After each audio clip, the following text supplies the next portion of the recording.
Okay,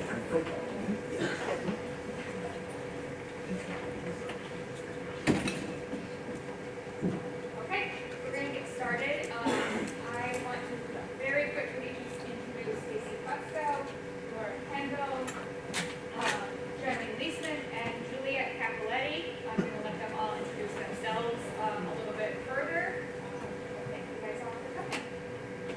Just make sure you guys come. Hi everyone, I am Juliet Capoletti. I am Assistant Deputy Director with Nassau County Probation.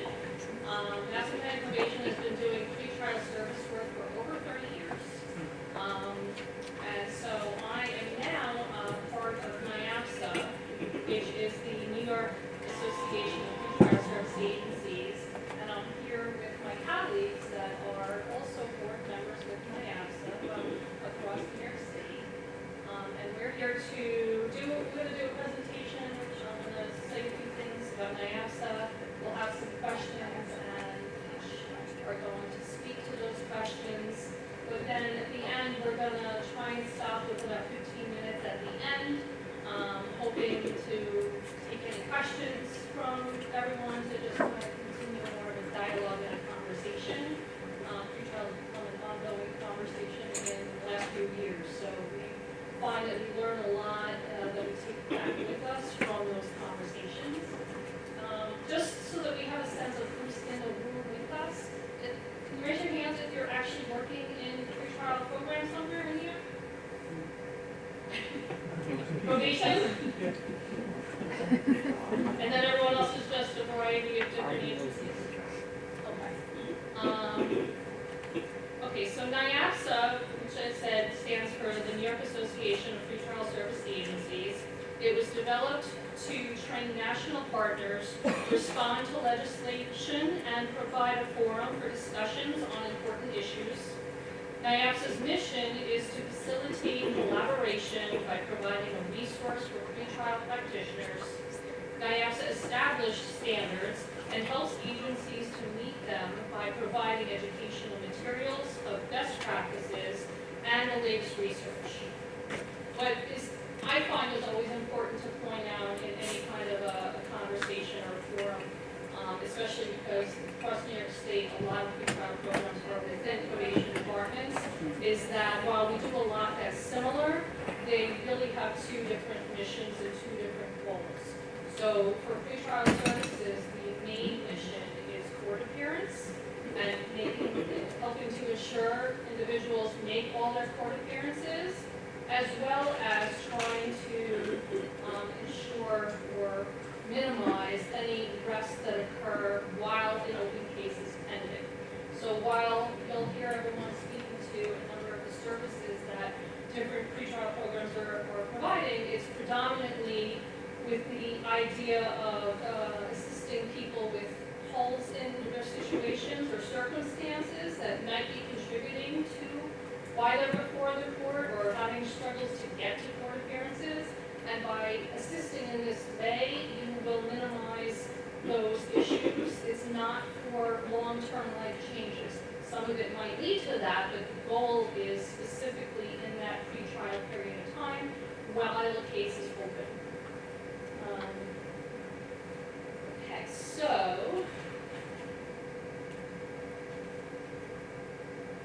question one for our group. When bail reform was implemented, it changed how release recommendations were formulated. Please share what you are doing in your jurisdiction. So Sheldon, why don't you introduce yourself? Let's just pass the mic. Hi, I'm Charlene Leisman. I am the Director of Pretrial Services in Monroe County. Pretrial Services in Monroe County happens to be a not-for-profit program that contracts for services with the county through our probation department. So we have had a long-standing relationship with probation and with the county. Our agency has been around for 54 years this year. We were born out of the Bail Reform Act that happened in the late 60s, and so we hold very true to the bail statute. How we make our recommendations is addressing 5 of the 8 components that a judge has to look at in order to make an informed bail decision. So our individuals go into the jail. We do not have a cap court at this moment. We're working on getting that. So we hold city court arraignments at 9:30 every morning. So our folks go into the jail at 6 o'clock in the morning and interview defendants and ask questions such as, where do they live, who do they live with, who do they support at home, how are they supporting themselves, how do they get back and forth to court. Multiple questions that have been statistically proven to look at whether they're going to return to court or not. We then go into the courtroom after we've done our verification process and make recommendations for those in city court. We do post-release interviews for individuals that are in our town jurisdictions and in our county and supreme jurisdictions. What we look at are those statistically significant issues, mostly what is their length of residence in a certain area, what do they do with their free time, are they in school full-time, are they working full-time, are they caretakers full-time, what is their criminal history. We look back at 2 years worth of warrants, and then how many convictions they have and what types of convictions that they have. And that dictates to us what level of supervision is required.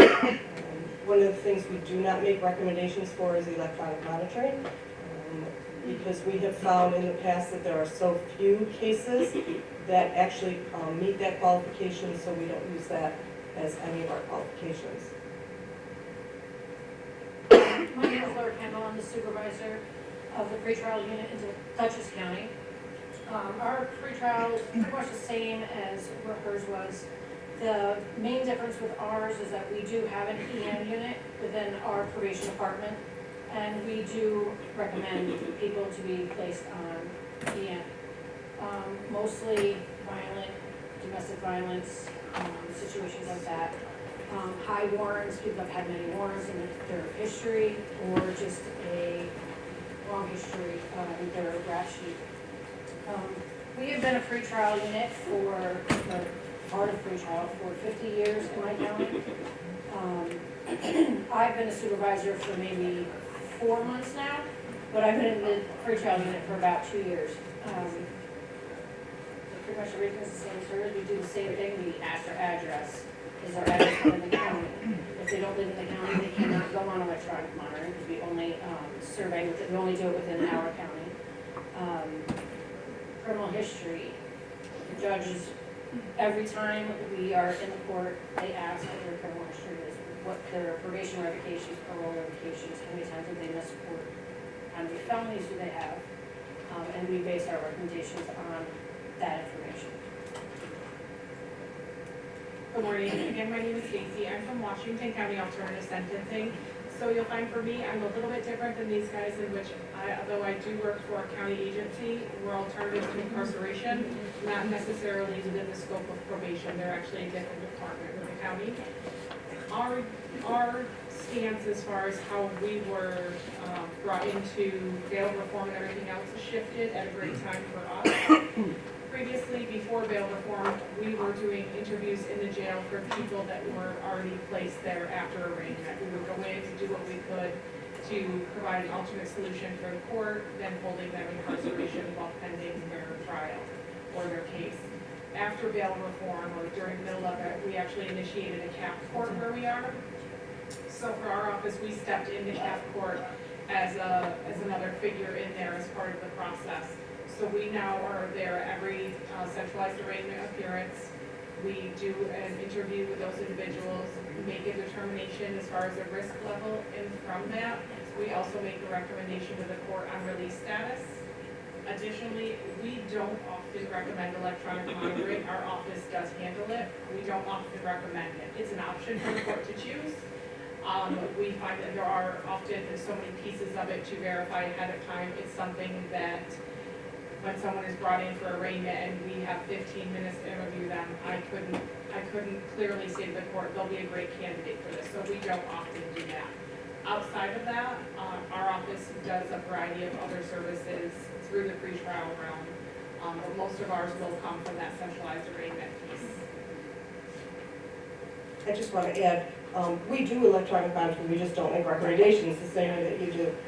For that same reason, we don't know that they're a candidate necessarily ahead of time, that they'd be a candidate. One of the things that I want to stress is something that Juliet said, is that all of our recommendations are strictly return to court. It is not about reoffense. It is not about the risk of harming somebody else. It is simply, are they going to return to court? We are of the thought that that's up to the district attorney's office and defense counsel to argue out those other points, and the judge has what the accusatory is, so he or she can look at that piece of information, but the piece of information that we provide has to do with their ability to return and what level of supervision, if we have additional levels of supervision, what level of supervision will bring them to court and make sure that they comply with that court rule. Okay, question 2. The state legislation defined 2 levels of pretrial supervision. The first is contact with the pretrial agency, and the other was supervision by a pretrial agency. Tell us what each of those mean to each of you in your jurisdiction.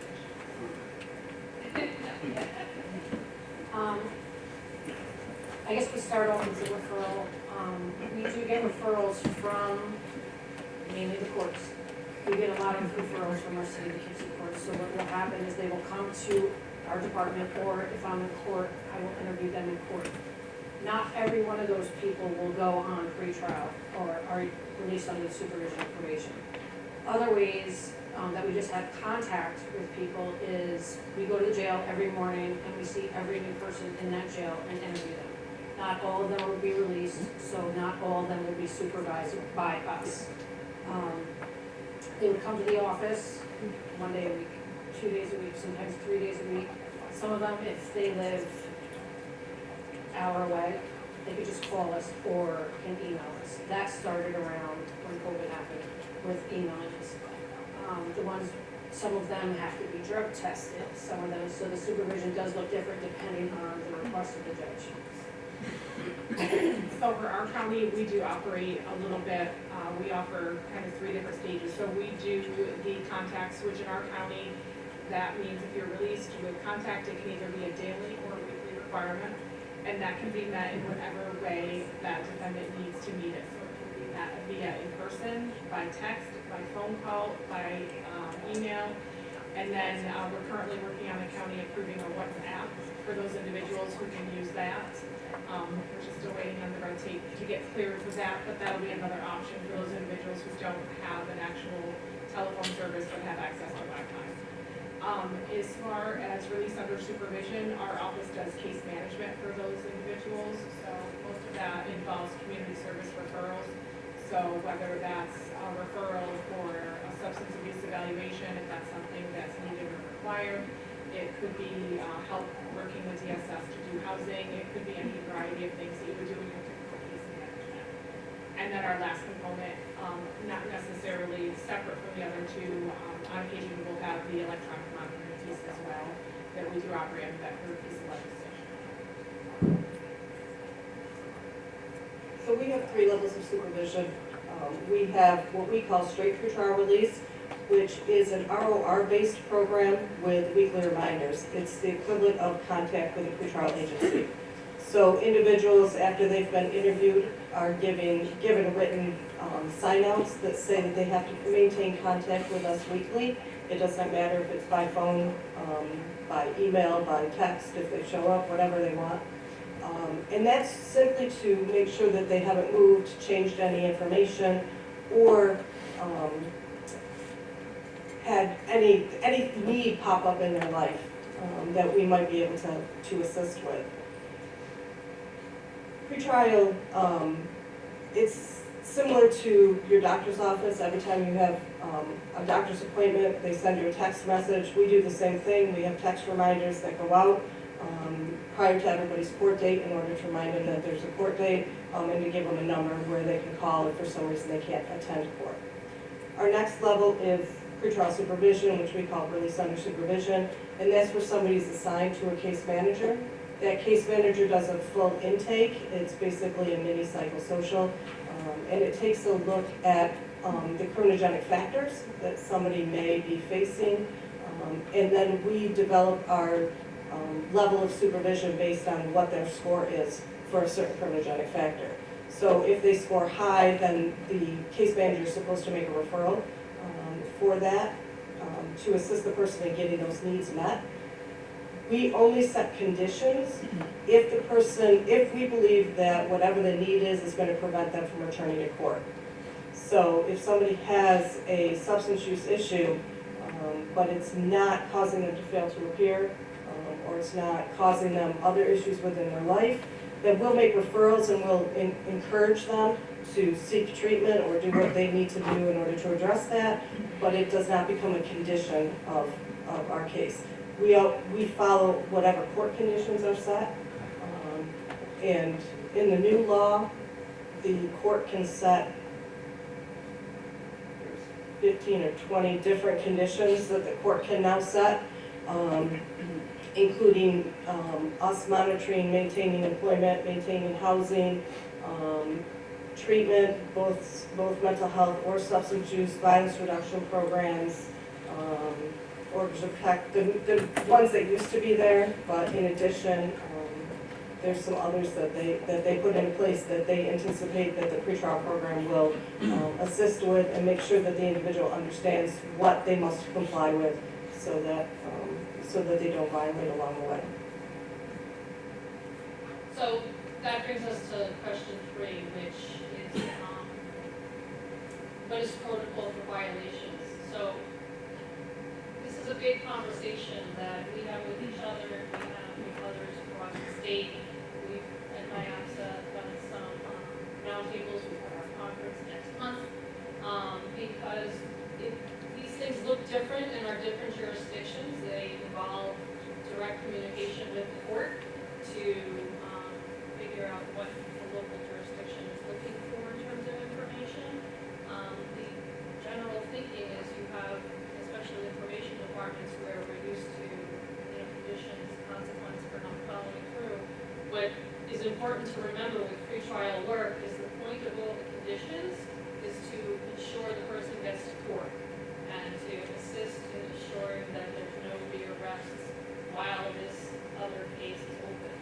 So if the individual, and we've definitely had this experience for years in Hudson County, if the individual is going to court and they have not been rearrested for any new case, but they're not following whatever conditions or referrals we may be giving them, that's the big question mark, because that's now your technical violation. Perhaps that those conditions are over-conditioning for this individual because they're achieving what the goal is without you. And that's a big piece of the ongoing conversation about what does that look like in your jurisdictions, because it's not, and what does the court think? If the court isn't going to address the violations, are they interested in the violation? This is all part of the current conversation that's happening, and so the biggest encouragement that I do in my conversations with others is to push for those conversations with the judges in the building, because that's a big piece of designing what the program is going to set up to assist the court with. So that's my little blurb. Stacey's gonna start with that. Sure. So regarding violations in our county, that's actually shifted probably over the last 6 months or so. In the past, we have had a differing process on the two. So for our contacts folks, if they have a weekly contact, we give them 3 straight weeks that they don't miss when we're trying to reach them. The first week, we try to reach them once if they haven't reached out to us. By the second week, we're reaching out to them several times. By the third week, it's almost daily. At that point, we notify the court if we've had 0 communication within 30 days. And we send a letter of non-compliance, but not a letter of violation, because we've taken the position in our office, that's up to the court to decide the level, if it's a violation or just a non-compliance matter. And part of that stems from the same thing where we have found that people sometimes do go to court, but yes, they're not reaching out to us. So we've taken that position on non-compliance or not meeting conditions. For those who are under supervision, we follow the same tack with one exception. If the court has specifically given a condition, so we're releasing them to your supervision, but we want to make sure that they work on restitution, become gainfully employed, go to treatment. If there's something specific and they're not doing that and they haven't done that within the first 30 days, at that point, we do send the letter again, but at that point, we do also word that a bit more strongly than if we do for contacts. Our electronic monitoring route becomes a violation at that point. That contract is a little stiffer, so if they're not charging their battery, if they're taking unapproved stops, if they cut it off, obviously. So kind of those pieces with electronic monitoring, we call those violations. That's really our one program that we do a violation for. I don't know that that runs the same in other counties. We just changed it in our county to work out that way.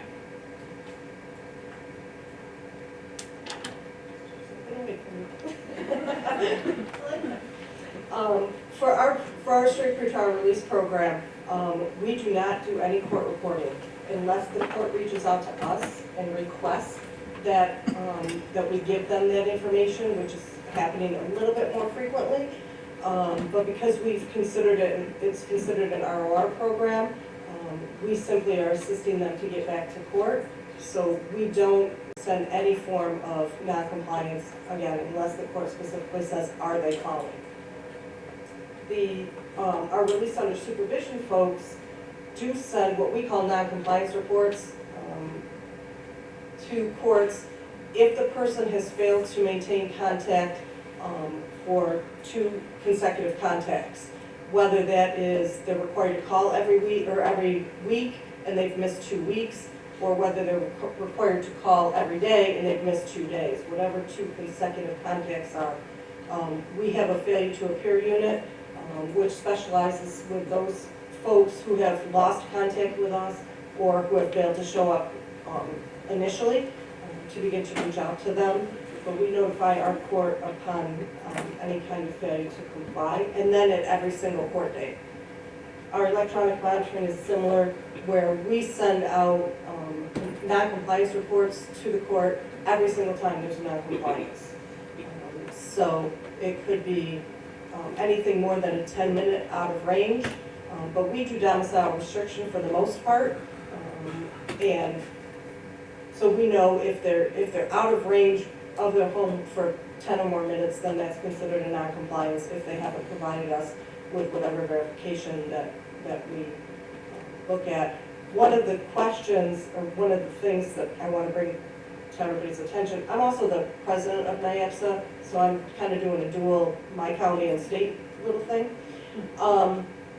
One of the issues that we have is that in the law, when bail reform went into effect in 2020, it took away the power of judges to react to noncompliance in pretrial. So it's very important that, for me, I think it's important that people understand that, because if somebody is non-compliant with pretrial conditions and it's a non-qualifying offense, there's nothing the judge can do other than say, don't do that again. It took the teeth out of what we do, because the judge can't pull them into custody. There's just not much accountability for that portion, and it's something that's in the law that really has hurt a lot of us, and it's proven to be very frustrating to our case managers, who work very hard to keep people in compliance, because even the situations where somebody is released to us and the judge mandates several things, and we say to the judge, they aren't doing their substance use evaluation, they aren't reporting, but they're attending court, most judges will not respond. They will not make a change in any of that. So it is a frustration that we share amongst all of us, with that inability to have the judiciary respond to any form of noncompliance, because it is harmful, because it really doesn't encourage people to listen to what we have to say, or make sure that they comply with the things that we are asking them to do. We have, someone that's released to ROR to themselves, we do not have any contact with them, so they don't call us, they don't email them, nothing. We only have contact with people that are released under the supervision of probation. We wouldn't do a violation report, we would do a non-compliance report if they are failure to report testing positive for drugs, getting rearrested. We would do a non-compliance report to the judge, and said, just kind of get the finger, and you did bad, but there's nothing that you can really do. We also have the electronic monitoring unit that, same thing, they would, if they're near the victim's home, we do keep zones around, the 500-yard zone around the victim's home. We'll go out on that. They have, if they did violations of just not getting home on time, rearrested, but our EM unit, not our pretrial unit, will take care of those violations. They would be the ones to go out and check on them, make sure they're doing what they're supposed to do. We do not handle that part. Okay, so that kind of brings us to a couple of questions. What is the response of the courts? So, Charlene already kind of opened that door, and in our conversations with other pretrial people around the state, it's funny, we're all very different jurisdictions on Long Island, and so we had someone from New York City who's going to be with us today, but he wasn't able to. We all share the same kinds of issues that arise, which is, it's funny because we have very different jurisdictions, but we're seeing the same kinds of issues that we struggle to figure out and come up with plans to, work around or work with. What seems to be at this point our best practice, to resolve this is just that communication directly with the court. And we've done that in Nassau County. We have about 25% of the cases that are referred to pretrial services get electronic monitoring. We're, I think, the highest use of electronic monitoring in Nassau County. And we send a lot of non-compliance memos daily and monthly and yearly. For the most part, the conversation we have had with our judges is, I know I hear they love the information, but my hands are tied. There's also that piece that comes up because if they are unable to do anything to change, make higher restrictions in that custody status, to change the custody status to a lower form of supervision is really hard to do, right? Because what message is that sending? So we get stuck into this